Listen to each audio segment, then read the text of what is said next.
Til okkar komin nýr ráðherra, Ragnar Þór Ingólfsson. Þetta velkomin. Takk fyrir. Hvað ertu búin að vera ráðherra í marga daga? Viku? Já, slétt vika. Það var ég fór á Bessastaði fyrir sléttri viku síðan. Þar var þetta allt formgert og síðan bara, er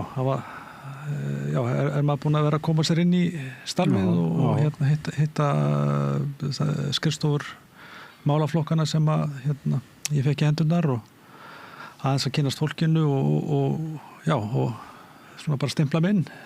Hvað líst þér á? Þetta náttúrulega svolítið svona yfirþyrmandi í byrjun en varandi verkefnin og málaflokkana þá leggst þetta mjög vel í mig. Það stundu verið sagt að ráðherrar sem að koma inn í ráðuneyti að þeir geti orðið mjög fljótlega húsvanir á ykkur orðaða þannig geta verið talsmenn mála sem að fólkið inn í ráðuneytinu reka. Það séu alltaf fá ráðherrar sem að koma inn með svona sitt plan inn í ráðuneytið. En það hlýtur að eiga við þig sem er búin að vera í húsnæðismálum í mest ekki í Hagsmunasamtökum heimilanna 2008-2009.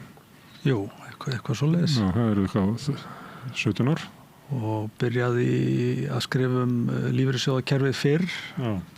Þannig þú lítur að koma inn í ráðuneytið með ansi skýrt plan.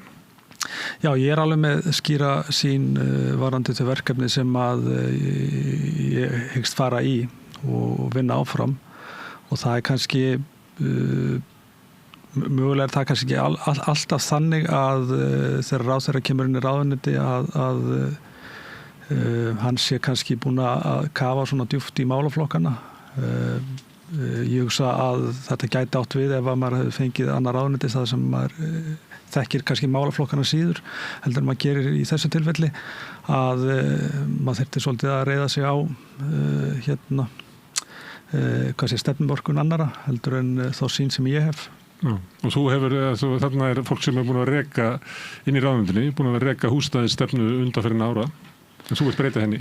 Já, undir auðvitað forystu annarra ráðherra, það er þeir auðvitað stjórna og ráða og sitjandi ríkisstjórnir. Það er stefna sem að þú hefur verið ósáttur við? Já, það er eitt það hafa verið setta stefnur sem eru svo sem alveg ágætar og allt það og markmið, það hafa verið gerðir samningar við sveitarfélög sem að eru líta vel út en það sem hefur algjörlega vantað eins og þið þekkið er að fylgja þessu eftir og framkvæma það sem að markmiðin hafa átt að segja til og það er kannski svona svolítið stóri dómurinn sem að maður fellir á fyrir ríkisstjórnir og að hafa ekki náð að fylgja eftir þeim markmiðum og þeim stefnum sem það hafa þó sett. Þetta hafi verið svipað og eins sem var sagt þjóðarstofnun, ég veit ekki hvort þið munið það, að þegar þeir komið með þjóðarspá, þess að þetta verið fín þjóðarspá, það er bara að finna þjóðinu sem þetta passar við. Þannig þeir hafa verið fínar húsnæðisstefnunar, en þær hafa bara ekki virkað og ekki gengið eftir. Þetta er nú verið talað þetta mjög lengi, talað þetta verið komið nóga glærumsýningum og þú þurfum vel að vísa til þess að það er ekki nóg að hafa bara fallega stefnu, heldur verður stefnan að vera þannig að hún leiði til þess að almenningur hafi aðgengið ódýrar og öruggar húsnæði. Það þarf að fylgja eftir þeim markmið og þeim stefnu sem að settar eru og ég ætla fyrst og fremst að fylgja eftir þeim markmiðum sem að ég hef sett mér og við höfum auðvitað verið að vinna þau verkefni sem ég er að taka til dæmis við núna eru mikið til verkefni sem ég hef komið að móta bæði í tíð þess þegar ég var yfir húsnæðisnefnd eða húsnæðisnefnd og málum Alþýðusambandsins á þeim vettvangi og sömuleiðis líka í aðgerðarhóp sem að ég settist í þegar ný ríkisstjórn var mynduð eða fljótlega upp úr því og við vorum nú að klára til dæmis eitt verkefni og kláruðum rétt fyrir jól breytingar á hlutdeildarlánakerfinu sem að ég kom að þeirri vinnu á sínum tíma að koma því kerfi á því kerfi var síðan breytt í meðferð þingsins þannig að það varð eiginlega ekki fuglinn í fiskur það bara hreinlega virkaði ekki og við gerðum breytingar á því núna rétt fyrir jólin, náðum því máli í gegn sem betur fer að því að það strax að sýna sig að það að breytast. Það verið afgreiddar meira en 2-falt fleiri umsóknir heldur en í mánuðinu þar undan og síðan veit ég það að við erum að ræða við verktaka sem hafa áhuga að semja sig inn í kerfið. Það búið að opna svona fyrir meiri sveigjanleika þar og hlutdeildarlánakerfinu var ætlað í upphafi að það yrði gert með svona þríhliða samkomulagi og Svo ríkis seljanda og kaupanda. Já, og þannig að það yrði byggt inn í kerfið, ekki þannig að kerfið myndi, búa til aukna eftirspurn inn á húsnæðismarkað á þess að því fylgdi eitthvað frambúð. Það ekki verið að bara auka aðgengi að lánum sem í þrýstur upp verði, heldur séu þar íbúðir sem að fara þarna inn, séu ekki of dýrar og var það ekki hugmyndinu? Þetta er skostkerfið ekki sem að vera bent á, ég held að það verið ekki alþjóðsambandið sem benti á þetta, svo verður þetta flutt til Íslands og þá þessu alltaf breytt af því að verktakarnir eða einhverju vilja hafa þetta einhvern öðruvísi og enda með þetta virkar ekki fyrir almenning. Það eiginlega sagan. Já, þetta var þannig að ég skipaður í aðgerðarhóp í húsnæðismálum. Ég man nú ekki nákvæmlega hvaða ár það var, alltaf ekki verið í kringum 2018 eða eitthvað slúið 17-18. Og þá var farið í þessa vinnu að finna leiðir til þess að koma tekjulega fólki inn á húsnæðismarkað og út frá hugmyndavinnu að þá förum við erlendis, bæði til Skotlands og Englands að skoða verkefni sem heitir Help to Buy eða hjálp til að kaupa. Og þetta eru 2 mjög ólík kerfi. Skoska kerfið er sett á 2006 og mjög félagslegt kerfi. Það veitir hlutdeildarlán allt upp í 50-60% minni mig að hafa verið og var í sjálfu sér hugsað til þess að koma mjög jaðarsettum hópum inn á húsnæðismarkað þannig að þeir fengu svona eins og þau nota ensku orðið sense of ownership. Síðan það sem þeir gerðu síðan á Englandi, þar var eingöngu verið að hugsa framboðsaukningu og þar voru vikmörk miklu hærri og það gátti, ég man ekki til þess að voru einhver eignamörk eða tekjumörk, það gátti allir farið inn í kerfið, selst úr því strax og farið aftur inn, þetta var mjög opið, mjög svona markaðsdrifið kerfi. Við fórum svona blandaða leið og síðan þegar við vorum búin að móta þetta og þetta var þverrpólitískur hópur sem ég satt í þá og síðan þegar þetta fer í meðferð þingsins þá tekur þetta mjög miklu breytingu. Það opnað fyrir það að kaupa eldri eignir og raunni virkaði hlutdeildarlánakerfið aldrei sem skildi og það er það sem að okkur tókst að breyta þessi í mjög rétt átt núna og ég bara mjög vongóður að það fari að virka betur og þannig að við förum að vonandi að sjá verktaka sem eru tilbúinir til þess að leggja lóður og byggja sérstaklega inn í kerfið og það er það sem skiptir máli. Þetta er ekki eina dæmi um það því að staðan í húsnæðismálum er víðast betri en hér. Já. Og það er almenningur með miðlungstekjur og þar fyrir neðan býr víðast við meira húsnæðisöryggi heldur hér. Það er bara staðreyndin. Þannig að við gætum ferðast heiminn og valið bara það besta sem hefur virkað erlendis og fluttað hingað. Einu sinni var verið að brenta almennar íbúðir sem heitir hérna á Íslandi, var sótt til Danmerkur. En íslenskar almennar íbúðir er allt annað heldur en danskar almennar íbúðir. Já, skemmist allt á leiðinni. Já, Bjarg íbúðafélagi til dæmis og þeir vorum að koma því af stað á sinni tíma og það er kannski það sem að mér finnst og það sem ég ánægði með að vera komin í þetta ráðuneyti og komin í þessa stöðu er að hafa fengið að taka þátt í að byggja upp þessi félög og Bjarg til dæmis á sér danska fyrirmynd sem að heitir AAB og ég held að sé með kringum 20-25.000 íbúðir á Kaupmannahafnarsvæðinu og þetta eru auðvitað ungt félag. Það er ekki komin að nema eitthvað 1100 íbúðir. Þessi félag sem við erum að byggja kannski hugmyndafræðin okkar á eiga sér 100 ára sögu og eru löngu orðin sjálfbær og við hefum auðvitað langt í land með að ná þeim stað.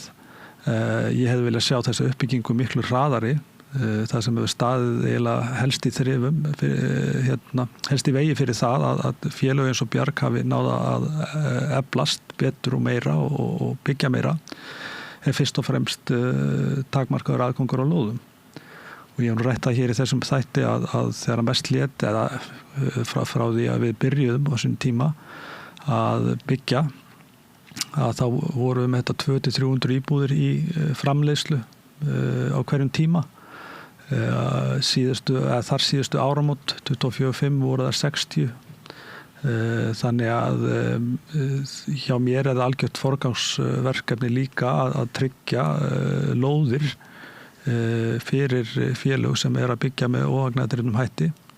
Og síðan höfum við þetta líka bæði á vettvangi Alþýðusambandsins og í aðgerðahópnum verið að ræða fjölmargar aðrar lausnir og leiðir, ekki bara fyrir fólk til þess að leigja, heldur líka til að efla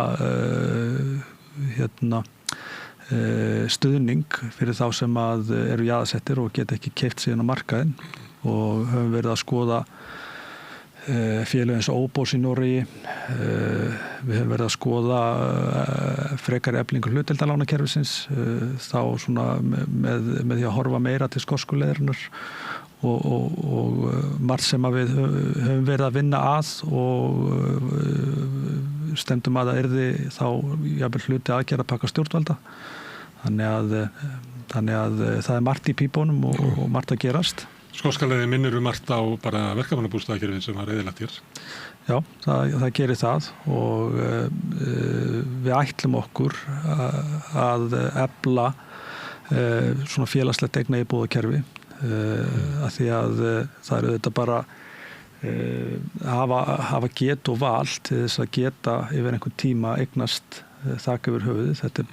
Þetta hefur gríðarlega áhrif á lífsgæði til framtíðar, sérstaklega svo fólk sem er að fara á lífeyri núna og stendur utan markaðarins, á ekki fasteign eða hefur lent í áföllum eða mist aðleiguna.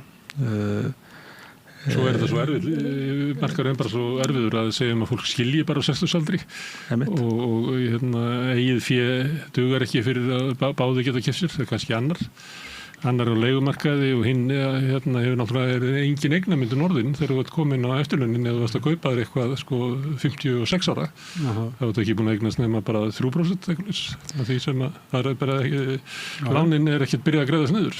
Þannig að fólk kemur bara alls konar ástæðum, mjög skuldust inn á efri árin sem að eins og við höfum ekki séð fyrir okkur að gæti gerst. Þetta er bara hópur sem að við höfum bara látið eins og sé bara getið til sjálfsögum kennt. En þetta er að verða stórir hópar.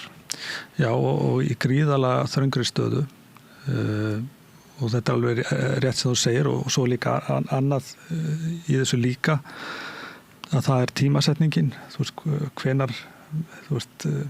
Hvenær fæðistu? Hvenær, á hvaða tímabil þegar þú þarft að kaupa þak yfir höfuðið, hvernig er markaðurinn akkúrat á þeim tímapunkti, og það er í sjálfu sér bara hapadrætti. Margir sem keyptu 2007 og 2008, þær fjölskyldur eru bara í stórkostlegum vanda en Já, það þurfti að byrja algjör upp á nýtt, og ekki bara árið eftir. Nei, ég er að segja. Þeir eru búin að loka þér inn á leigumarkaði síðan. Ekki fyrir kannski 10 árum seinna, og þeir sem til dæmis er að koma nýr inn á markaðin kannski núna akkurat þegar íbúðaverð er í hæstu hæðum, vaxtastig er í hæstu hæðum, og þetta er svona stóri vandi við húsnæðismarkaðin. Hann er svo óbúslega sveiflukendur. Okkur hefur ekki tekist, ekki einu sinni komist nálægt því að haga húsnæðismálum þannig, húsnæðisstefnum, húsnæðisáætlunum, bæði til lengri og skemmri tíma á þess að séu þessar gríðarlegu sveiflur með tilheyrandi áhrifum á verðbólgu og svo vaxtastig. Og þetta er líka stóra verkefnið að reyna í það minnsta og ég ætla mér að ná þeim árangri að við séum að fara að sigla í meiri stöðuleika til lengri tíma, og það þýðir rauninni algjöra viðhorfsbreytingu hjá hinu opinbera, sveitarfélögum og ríkinu varandi markmið og framtíðarsýn í uppbyggingu. Ef við erum að horfa til dæmis á ríflega 4.000 íbúða árlega þörf, það er þá bara áætluð þörf og síðan uppsöfnuð á ári næstu 10-15 árin, að þá verkefnið okkar í Úlfarsárdal Hverginarinn og Blikastaðalandið Hverginarinn og sem að fara blessunulega af stað fljótlega. Við þurfum að vera með 2 stór hverfi í uppbyggingu á hverjum tíma og það í sjálfu sér lítið í pípunum enn sem komið Við þurfum að fara að hugsa samgönguhlutan, eins og til dæmis varandi lagningu Sundabrautar og hvaða möguleiki getur það opnað til framtíðar eins og Geldinganesið, Álsnesið og alveg upp á Kjalanes. Þetta gríðarlega spennandi svæði og tækifæri þar og síðan auðvitað líka hvernig getum við fengið þau sveitarfélög sem að hafa ekki verið að byggja upp ný hverfi en eiga byggingaland. Hvaða hvata getum við sett inn fyrir þau til þess að bæði hraða uppbyggingu og hefja undirbúning við uppbyggingu nýra hverfa. Og það vinna sem að við settum í gang strax í vor í aðgerðarhópnum og höfum verið í sambandi við átt gott samtal og samvinnu við sveitarfélögin til þess að komast að einhverju samkomum hvað þarf til þess að brjóta þennan flöskuháls þannig að sé hægt að fara í til dæmis að breyta svæðisskipulagi þar sé að vaxtamörkin og hugsa þetta svolítið til lengri tíma og svona í stærri skrefum. Má ég spyrja þig svona út frá nokkrum atriðum sem núverandi húsnæðisstefna hefur verið gagnrýnd. Eitt atrið það, ef við horfum kannski 20 ár aftur í tímann, að þá hefur við trúðum að við byggjum hérna í landi sem við verðum áherslu á séreignarstefnuna en þegar við verðum að skoða hvert nýjar íbúðir fara að þá verður það minna að fara til þeirra sem að kaupa sér sitt heimili. Stór hluti íbúðin að fara til stóra fjárfesta eða þeirra sem eiga íbúðir fyrir. Og þetta þannig að séreignarstefnan hefur verið að færast yfir í svona leiguliðastefnu og maður sér þetta þegar maður bara skoðar hvað að gerast. Og þá spurningin, hvað það gerir þessu? Það sem búið að gera og verið að gera eitt af því sem hefur verið vandamál og við vorum mikið að ræða á sín tíma á vettvangi húsnæðismála hjá Alþýðusambandinu þessi innbyggði hvati fyrir skammtíma fjárfesta að kaupa sig inn á markaðin. Það veittur afsláttur af tekjuskatti. Það eru fjárfesting í að kaupa vegg á Íslandi, bara besta fjárfesting. Já, þetta er mjög góð fjárfesting og allt það. Skammtímaleiga til ferðamanna, Airbnb, þetta hefur verið algjörlega hömlulaust, gefin út ótímabundin leyfi, rauninni, þetta komið í algjört óefni. Eftirlit með þessum markaði skammtímalegunni mjög báborinn þjónusta og aðstoð við leigjendur sem að hafa þurft að þola linnulausar hækkanir án nokkurs tilefni annars heldur en þeirra skortstöðu sem hefur myndast á húsnæðismarkaði og það sem að við höfum gert í þessu að við höfum tekið út skattalega hvata vorum reyndar gagnrýnd fyrir það og ég skil það vel að margir vildu meina það að þetta myndi hækka leiguverð en leiguverð hefur auðvitað stjórnast fyrst og fremst á þessum markaðsbresti og þessari skortstöðu bursi frá því að hvort að einhver skattaafsláttur verið tekin af eða ekki að þá leiga fyrst og fremst stilt af út af þeim skorti sem Þörf leigjanda fyrir að eignast heimili sem ræður verðinu sem gríðarleg, það ekki hægt að búa á götunni en ekki kostnaður leigusalans.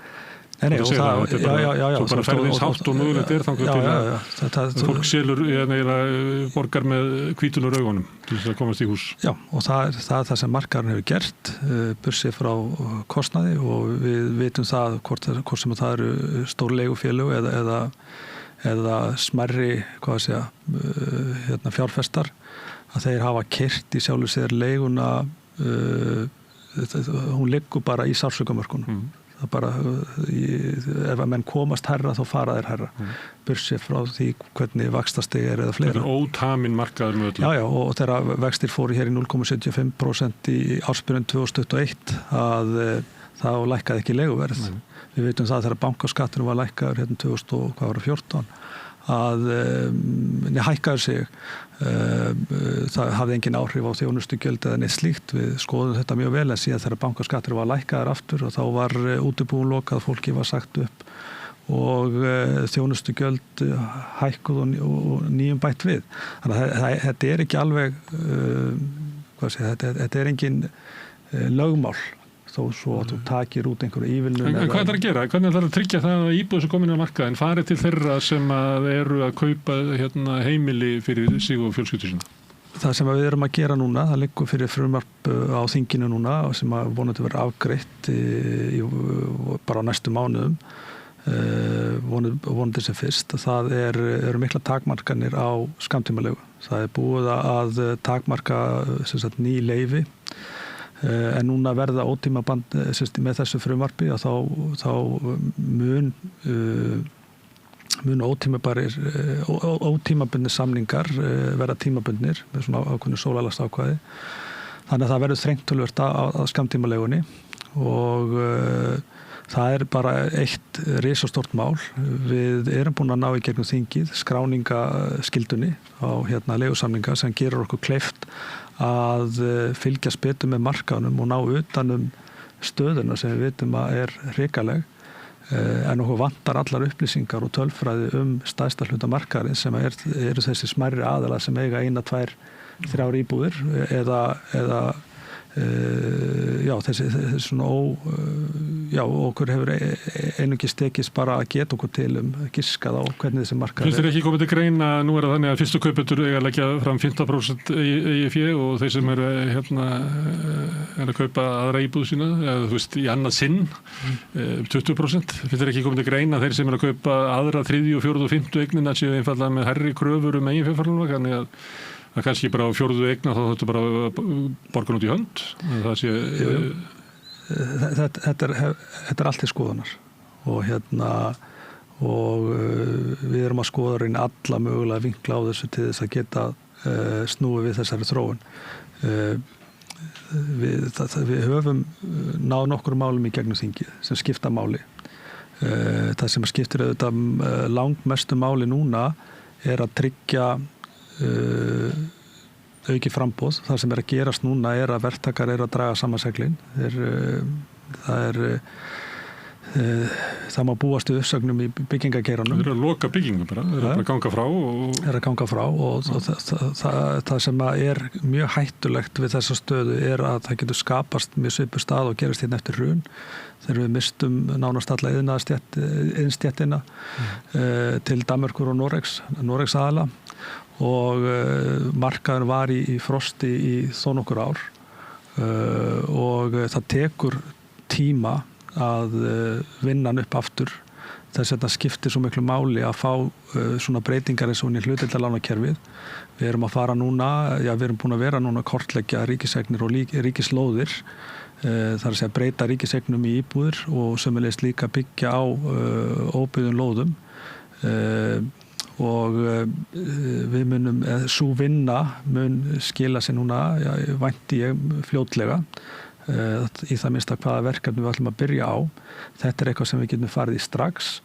Ég bind mikla vonir við Ólafsárdalsverkefnið sem að er svolítið svona ný hugsun við á vettvangi Bjargs og Blævar vorum við alltaf að skoða hvar eru flöskuhálsarnir, hvar eru hindranirnir og hvað getum við gert til þess að koma með einhverja lausnir og hugmyndir þannig að það sé hægt að halda áfram af því að hlutirnir eru og mun ekki leysast að sjálfu sér, ekki frekar en fyrir daginn. Þannig að það þarf einhver að koma með hugmyndirnar og Ólafsárdalsverkefnið er, myndi ég segja, mjög mikilvægt verkefni að vel tekst til. Þar mun uppbyggingin ekki bara vera í nýjum hluta hverfisins, heldur líka allir innviðir byggður upp samhliða uppbyggingu hverfisins. og það gert í gegnum innviðafélag með aðkomu langtíma fagfjárfesta ásamt því auðvitað aðkomu óhagnaðardrifinna félaga. Og í svona verkefni skiptir mjög miklu máli að það séu góðir aðilar að vinna saman að svona verkefni vegna þess að það sem hefur kannski svona helst verið það sem hefur staðið í vegi fyrir að sveitarfélögin hafi vilja fara í að byggja upp ný hverfi, að brjóta nýtt land eins og það stundum kallað, þessi mikli innviðakostnaður bæði við gatnagerð, fráveitu og leikskóla. Þú byggir 12-13 íbúðir og þar 2 leikskóla og 1 grunnskóla og allt þar íþróttahús og svo framvegis. Og meiri segði þessir flottu innviðir sem eru konur upp í Úlfarsárdal, þeir eru eiginlega bara sprungnir. Skólinn fullur og tekur ekki við meiru og við sjáum til dæmis hverfi sem að byggjast upp á Höfðabakkanum. Það er að koma mikið að stórum blokkum þar. Framkvæmdaraðilinn þar vita til dæmis ekkert hvenær leikskólinn kemur.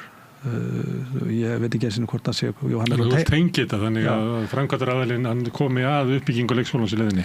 Já, og þetta gefur líka ákveðin tækifæri þar sem að svo aðferðafræði sem sum sveitarfélög, nú alls ekki öll, hafa verið að beita varðandi uppbyggingu á innviðum eins og grunnskólum og jafnvel leikskólum og fleira með einhvers konar hugmyndasamkeppni og hönnunarsamkeppni og kannski það verður vantað alla praktík og við bindum vonum við að það sé hægt að gera þetta í góðu jafnvægi. Við leggjum mjög mikla áherslu á til dæmis félagslega blöndun sem er gríðarlega mikilvæg í uppbyggingu hverfa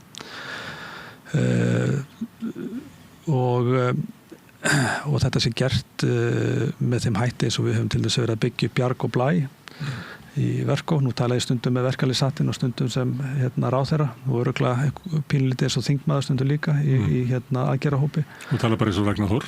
Bara eins og Ragnar Þór, bara út allt. En þetta skiptir allt máli og sem sagt já. Ok, ef ég má fara yfir umbreytinguna sem varð frá því að svona megin þorri íbúða fóru til þeirra sem voru að kaupa sér heimili þangað til að það er orðin mikill minnihluti.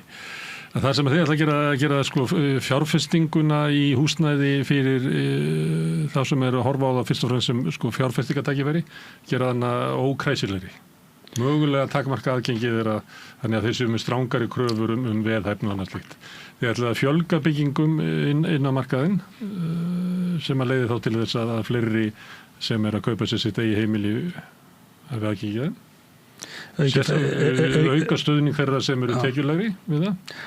Auki framboð húsnæði er lykillinn í þessu, en það sem er líka erfitt í þessu líka að ef þú ætlar að byggja upp 2-3-4 íbúðir í nýju hverfi og þú þarft að hafa félagslega blöndun núverandi samningar við sveitarfélögin sem að hafa skuldbundið sig til þess að vera innan þess ramma sem að til dæmis 35% hlutfallið af hagkvæm eða íbúðum á viðráðanlegu verði. Það þýðir að það þarf að byggja hinn hlutan líka og þannig að það skiptir mjög miklu máli að það sé vandandi verka þegar að farið er á stað að við séum ekki að byggja bara félagslegt. Ég bjóði tímabili í Fellahverfinu og ég hef mikið talað það eins og það hefur verið eitthvað slæmt hverfi. Ég þekki enga sem ólst upp í Fellahverfinu sem talar ekki bara vel það. Og þessi áherslu á félagslega blöndun, því kannistu þetta, að við ótti okkar við að búa til svona eins og krægin í kringum París sem eru sko fátækrahverfi oft full af innflytjendum. Ég er ekki innflytjendur í Fellahverfinu núna og er þetta ekki bara komin 70% með það? Mjög stór hluti, ég bjó nú í Östuberginu rétt fyrir ofan og þekki hverfið eins og lóan á mér. Þannig að, en það voru... En er þetta ekki bara ágætt? Ég minnst fráskvæmt að koma í Hólagarð og verslaðar í pólskri búð og afrikanskri búð og skrautlegt mannlíf. Það var dásamlegt og bara forréttindi að alast upp í Breiðholtinu og ég ólst þar upp bara, þegar ég fæddist þá byggum við á Írabakkanum í neðra Breiðholtinu í uppblokkunum þar fluttum svo upp í Austurberg og þar var ég bara alla mína, bara skólagöngu og bara... Svo getur við sagt að það ekki félagsleg blöndun í Fossvogi, þar allir ríkir. Það engin félagsleg blöndun orðin í 107, þar allir bara í millistétt og þar fyrir ofan. Það engin félagsleg blöndun í Sortublokkunum niður við Skúlagötu. Það bara ríkt fólk. En það voru ákveðin félagsleg vandamál sem voru upp í Breiðholti á sín tíma og ég þekki ágætlega. Það voru félagablokkir, því var síðan breytt. Nú eru félagsbústaðir með íbúðir út allt og það jákvæð þróun, myndi ég segja. En þetta mjög dýrt að haga hlutunum þannig. Þetta mjög óhagkvæmt fyrir eiga stórt eignasafn, það sem íbúðir hér og íbúðir þar. Það sem ég að tala um eins og varandi félagslega blöndun, að þetta skipti máli að hugsa þennan anga og það sem við erum ekkert bara að horfa á Breiðholtið eða horfa einhver ákveðin hverfi hér. Við höfum verið að horfa til þeirra verkefna sem eins og til þess miljóníbúðaverkefni í Svíþjóð sem var farið í 1965. Það var margt gott og þeim tókst að byggja, ekki kannski alveg íbúðir en miljón búsetuúrræði, þetta að segja eða íbúðir eða einingar. Sumt að þessi byggðu viljaðu eða búin að rífa, af því að þetta var bara ekki góð hverfi. Nei, ég að segja það, það var ekki allt sem heppnaðist og ekki allt sem virkaði vel. Þannig að, og það sem ég verið að gera bara í gegnum árin á vettvangi verkalýðshreyfingarinnar og síðan fram til dagsins í dag einmitt að skoða það sem hefur virkað. Ég hef heimsótt Óbos í Noregi og sé hvað þau eru að gera og mjög áhugavert hvernig það félag stendur. AFB í Danmörku, við hefum skoðað skammtímalausnir bæði í Danmörku og Svíþjóð, farið til Skotlands og Englands líka.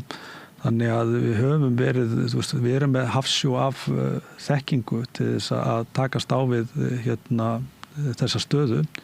En að byggja húsnæði eða koma þessum hlutum á svona réttan kjöl tekur auðvitað tíma en það margt í pípunum sem betur fer sem að ég held að muni hjálpa okkur, bæði það sem við erum búin að ná þegar í gegnum þingið og liggur fyrir þinginu og síðan auðvitað að halda áfram vegna þess að staðan auðvitað skelfileg og maður veit bara sjálfur þegar maður að afhenda lykla svo fyrstu íbúðirnir í Blæ þar sem að einstaklingur einstætt foreldri með 3 börn að lækka í greiðslubyrði 130 skall á mánuði sem jafngildir 250 króna eða kannski ekki alveg tvöfalt það en segjum bara 220-30 króna launahækkun og að komast í ótímabundið húsnæðis öryggi. Það eru aldrei eitthvað menn að ágjöra því að missa þakið yfir höfuðið eða leigan verði hækkuð. Þetta fjölskyldusögu þeirra sem fengu verkamannabústaði alveg bara frá því miðjustöld og alveg þá getur þess að vera hægt. Þetta er stórkostlegt augnablik í fjölskyldusögu þeirra sem eru tekjulegri að fá öryggi í húsnæðis. Og þegar þú hefur persónulega afhent fólki lykla af stöðuleika og fyrirsjáanleika að framfærsluöryggi og svoleiðis. Þetta er ekki bara lykill af einhverju íbúð. Þetta er svo miklu meira og ég hef alltaf horft á ekki bara vaxtastíð, heldur líka bara húsaleiguna, bara húsnæðis vandan hér sem bara eitt langstærsta kjaramál bara okkar tíma. Og þannig að... Má ég aðeins fara yfir í hina hliðina á peninginu sem eru félagsmálin. Að Halla Gunnarsdóttir sem tók við að þér sem formaður VR þegar þú var kosinn á þing, hún er mjög gagnrýnin á ríkisstjórnina og segir það að í haust geti samningar orðið lausir þeirra brostið og kennir ríkisstjórninni svolítið að hafa hækka gjöld og annað og kynnt þar með undir verðbólgu. Nú ert þú komin í ríkisstjórn. Hvað er á það? Við stefnum í vanda í haust, það var gerast eitthvað mikið til að það verði ekki. Ég leyfi mér að vera bjartsýnn á það að samningar haldi. Ég þekki nú forsendu ákvæðis kjarasamninga ágætlega ég var nú aðili að þessum samning sínum tíma. Hinum megin frá. Og auðvitað hefur maður áhyggjur af þessari stöðu að það er að versta sem við getum fengið ofan í þá efnahagslegu stöðu sem við erum í akkurat núna lausir samningur á almennum markaði. Og þetta bara til dæmis samtal, nú ég með vinnumarkaði líka sem að ég þekki auðvitað ágætlega og strax byrjaður að hafa samband við mína gömlu félaga til þess að setjast niður og ræða stöðuna og næsta vika hjá mér, svona fyrsta svona alvöru vinnuvikan, hún snýst svolítið það að funda með mikið af því fólki sem ég hef verið að vinna með bara í gegnum árin, bæði vettvangi verkalýðs og svo húsnæðismála. Þannig að og eitt annað kannski sem að við fyrir aftur aðeins yfir húsnæðismáli, það sem að við lögðum mjög mikla áherslu á í vinnu fjárlaganefndar og þetta í aðgerðahópnum líka þessi réttarvernd leigjenda og ég rekna með að við munum örugglega þessar eða næstu viku mjög fljótlega í það minnsta skrifa undir samning við neytendasamtökin sem eru með leigjendaaðstoðina.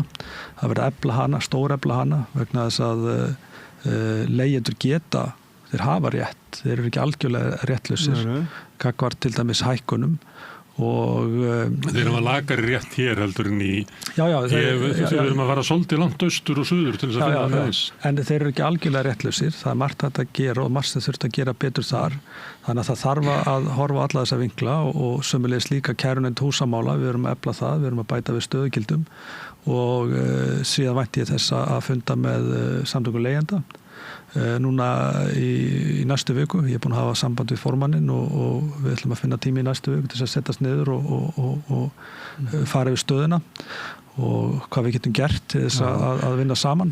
En Ragnar, ef þetta rétt gagnrýni á Höllu að stefni í þetta að hugsanlega verið samningum sagt upp og nú þú sem sagt búin að vera þeim megin sem Halla en þetta komin yfir í ríkisstjórnina og hún að gagnrýna aðgerð ríkisstjórnarinnar til að þær sé virkið svona hvetjandi fyrir verðbólgu hvetjandi og þá getur þú eitthvað gert innan ríkisstjórnarinnar, þetta náttúrulega ekki á þínu sviði, þetta fjármálaráðara og sennilega forsætisráðara sem að Já, það gjaldahækkanir hjá hinu opinbera eru árlegar og ég hef gagnrýnt þær sjálfur, sérstaklega þegar kemur að kjarasamningum og meira þess að ef ég man það rétt í bæði lífskjarasamningnum og síðan þessum samningi sem hefur verið kallað stöðugleikasamningurinn að þá var yfirlýst markmið eða hvað segja, svona í það minnsta munnlegt samkomulag við þáverandi ríkisstjórn svona ákveðið hámark hversu mikið mætti hækka gjöldin og þetta hefur kannski ekki alveg gengið eftir í öllum tilfellum því miður ég hef ágjör á þessu líka en hins vegar ef ég man það rétt að þá eru í forsenda ákvæðunum ekki bara 12 mánaða verðbólgu ákvæði heldur líka 6 mánaða þannig að þó að staðan sé mögulega þung í byrjun árs og þegar að gjaldskrárhækkanir fara að svona býta inn í vísitöluna og síðan auðvitað líka einhverju leyti til kjarasamningsbundna launahækkanir að þetta verði svolítið framþungt á árinu verðbólguskotið eða áhrifin á næstu vísitöluna en síðan takist okkur og þess vegna ætla ég nú að funda með mínum félögum úr verkalýðshreyfingunni ég byrja fundina bara núna strax eftir helgi. Það ekki verkalýðshreyfingi sem að hækka verð, það ríkið og opinberra og fyrirtæki. Ég geri mig grein fyrir því en ástæðan fyrir sem að lofuðu að halda hemja sitt fólk en ástæðan fyrir ég að funda með mínum gömlu félögum auðvitað til þess að við getum verið í góð og trustu sambandi og fundi leiðir og við getum þá hjálpa stað að mynda ákveð aðhald af því að eins og þú bendir rétt til á Smári að að þá hafa fyrirtækin ekki gert sitt, það bara liggur fyrir. Ég skoða ennþá framleiða hlutföll og framleiða tölur fyrirtækjana bara eins og ég gerði alltaf í mínu fyrra starfi til þess að sjá svona, hvort að þau séu að leggja sitt að mörkum í baráttunni við að halda hér verðlagi niðri og þannig verðbólgu og svo virðist ekki vera. Og ekki bankarnir. Arðsemi hefur aukast og ekki Seðlabankinn. Og bankarnir líka og ekki Seðlabankinn, það er alveg rétt. Og maður sýnir svona að þetta gamalkunna stef atvinnulífsins í öllum þeim kjarasamningum sem ég hef tekið þátt í að þau muni sína aðhald en síðan þegar búið að skrifa undir að þá geta það ekkert gert og þau stjórn ekki fyrirtækjunum og þetta er svona svolítið það sem að verkalýðshreyfingin hefur verið að eiga við aftur og það er svo sem ekki töfralausn á því hvernig hægt er að mynda þetta mikla aðhald sem að atvinnulífið eða fyrirtækin þurfa varðandi arðsemiskröfu og verðlagshækkanir aðra heldur en með öflugum forsenduákvæðum kjarasamninga og það eru í sjálfu sér þú veist það er eiginlega það eina sem ræður því hvort að það sé eitthvað raunverulegt aðhald á fyrirtækjum eða ekki eru bara raunni Þú vildi fá slík ákvæði inn en fékkst ekki? Ég vildi hafa það miklu sterkari eins og þau voru til dæmis í þjóðarsáttasamningunum að það þurfti að fara í viðbragð ef ákveðna forsendur gengu gettir voru miklu sterkari forsenduákvæði og aðhaldið var miklu meira en á þeim tíma þá fór ég úr því bandalagi eingöngu út af því að ég var ekki tilbúin til þess að fara þessa leið með þetta veikum forsendu ákvæðan. En Ragnar, með við fortíðina, þú ert búin að vera varaforseti Alþýðusambandsins, formaður VR og Landssambands verslunamanna og verið mjög áberandi í þeirri vinnu. Ef þetta fer þannig að verkalýðsfélögin þau bara segja samninginu lausum forsendur brostnar þú sem félagsmálaráðherra komin sem sagt alveg hinum megin það er þetta mikið áfall bara fyrir því persónulega við alla þá vinnu sem þú er búin að leggja á leiðinni hinum megin frá Ég myndi ekki segja að þetta var eitthvað sérstætt áfall þetta eru stundum bara að þróast hlutirnir með öðrum hætti heldur Ragnar var svolítið gagnrýnandi á þessu samninga Þessi samningarnir voru þú gekkst frá samningsborði? Já, ég gerði það og það var einmitt út af fyrst og fremst forsendu ákvæðunum. Ég taldi þau forsendu ákvæða samningarna ekki nægilega sterk. Þannig þú myndir vilja vera búin að segja þeim upp? Bara nú í haust? Af því að vextir Seðlabankans lækkuðu ekki og þá var ég bara besta fyrir Íslands samfélag að verkefnisefingin myndi semja upp á nýtt. Ef ég má vitna í Ragnar Þór fyrirverandi formann Þetta snýst allt aðhald það hefði verið skynsamlegra fyrir alla aðila að ganga lengra síðan er það auðvitað matsatriði og var það á þeim tíma hvort að fólki fannst það bara hreinlega gerlegt að fara í einhverja meira hátta baráttu og jafnvel verkföll fyrir öflugri eða sterkari forsenduákvæðum en það eru þetta bara, þú veist eða raunhæfum aðgerðum í húsnæðismálum sem er kannski stærsta kjarabótin sem hafa rétt að fá Já, ég meina að þú veist það kom í kjarasamningar hafa yðurlega verið þeir samningar sem ég myndi segja hafi skilað millistéttin í verka- og láglaunafólki sérstaklega mestum réttindum eða úrbótum. Það var gert með uppbyggingu Breiðholtsins og verkamannabústaðakerfinu. Þetta er allt í gennum kjarasamninga almenna íbúðakerfinu 2015 sem var síðan undanfari Bjargs og síðan Blævar. Þannig að kjarasamningar eru gríðarlega mikilvægir og ríkið hefur komið að kjarasamningum allavega síðan ég byrjaði í Verkó 2009 þá hefur ríkið verið raunni órjúvanlegu partur af lausn og gerð langtíma kjarasamninga og ég líti ekki á það þú veist þó að forsendur haldi ekki þá líti ég það ekki sem eitthvað áfall fyrir mig persónulega eða einhvern annan, heldur bara fyrst og fremst það að það þá bara setjast niður og tekna upp nýtt plan og nýjar aðgerðir. Það má líka vel vera að inn í SA séu raddir sem að vilja bara þennan samning að hann verði felldur og að við snúum aftur á samningsborðinu vegna þess að hér hefur verið samdráttur í efnahagslífinu og engar forsendur fyrir þeim kjara hækkunni sem að þó í þessu samningi. Ég meina við veitum ekkert. Þessi raddir alltaf til að inni. Það eru tveir aðilar við þetta borð og þeir munu báðurinn sig hafa þá í það minnsta rétt á að segja samningum upp eða að koma með eitthvað meira að borðinu sem að getur stutt betur við þá kjarasamninga sem að voru undirritaðir í ársbyrjun 24. Herðu, má ég aðeins fara húsnæðismálum því að þú varst að byrja sem ráðherra í fyrir viku og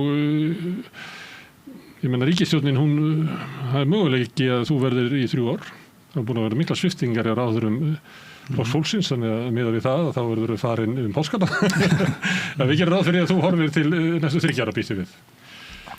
Og margt af þessi sem þú ert að segja uppbygging í Úlfarsárdal, ég veit ekki eins og hvort það verður flutt inn í neina íbúð eftir 3 ár sko.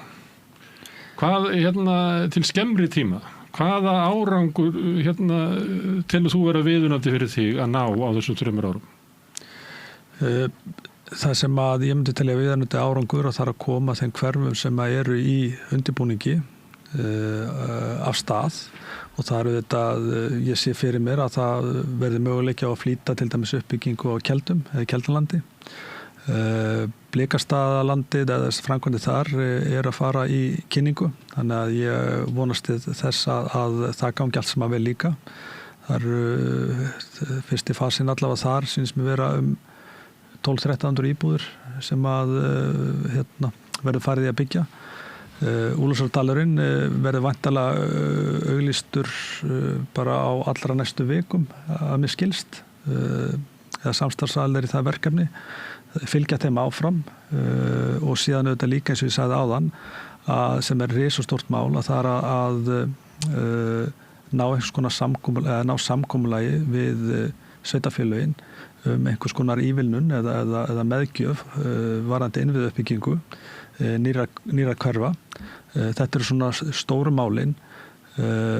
Síðan hef ég mjög mikinn áhuga á því að og nú tala ég bara sem ráðherra, ekki sem ríkisstjórn. Ég hef mikinn áhuga að fara í að endurskoða húsnæðislánakerfið. Hvort það sé að komið tíma á að hér verið byggt upp nýtt húsnæðislánakerfi og ég held að það hafi alveg sýnt sig þegar að dómarnir féllu í nóvember og desember að og bara rauninni viðbrögð bankana beinlínis kalla á að þetta kerfi verið endurskoðað. Þá er það einhvern sjóð með opinberri aðkomu að við bökkum tilbaka út úr einkavæðingu íbúðalánakerfisins sem að hér varð kannski 2004-2005.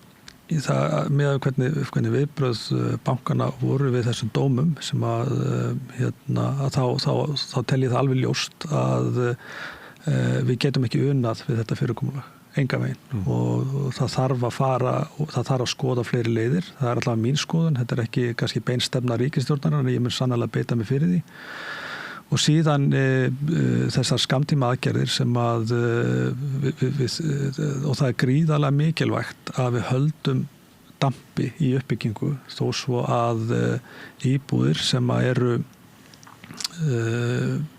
hafa verið framleiddar nú allar síðustu ár hafa ekki verið þær íbúðir sem markaðurinn kalla eftir, það eru dýrar og það eru mögulega ekki kannski á þeim stöðum sem fólk vill búa og svo framvegis, þetta geta verið margar aðstæður og vaxtastigið hefur auðvitað spilað mjög stóran hlut þar líka en það er að fara í þessar skemmri tíma aðgerðir og þá erum við að horfa og vonandi getum við kynnt allavega fyrstu aðgerðirnar sem að snúa því að nýta ríkislóðir. Þetta eru yfirleitt verkefni sem að er nokkuð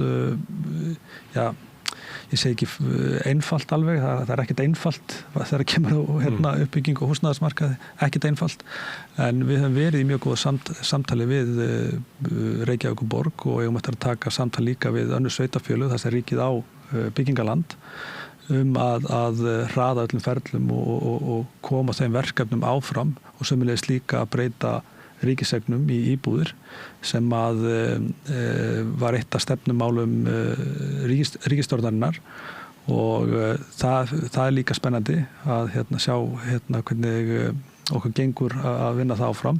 En ég vænti þess að innan skams, ég held að ég sé frekar að tala í vikum heldur lengri tíma að við getum kynnt allavega fyrsta fasan í þeirri uppbyggingu og það eru þá verkefni sem geta hafist í sjálfu sér strax.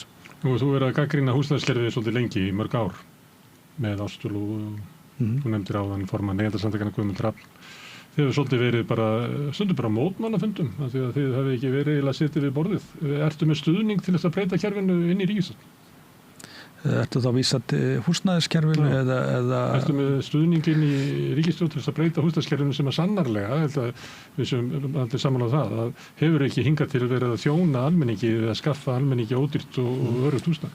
Ég tel mig hafa stuðning til þess, já, vegna þess að mér var treyst fyrir að leiða aðgerðarhóp til þess að koma með tillögur fyrir hönd ríkisstjórnarinnar í þessa svokölluðu aðgerðapakka.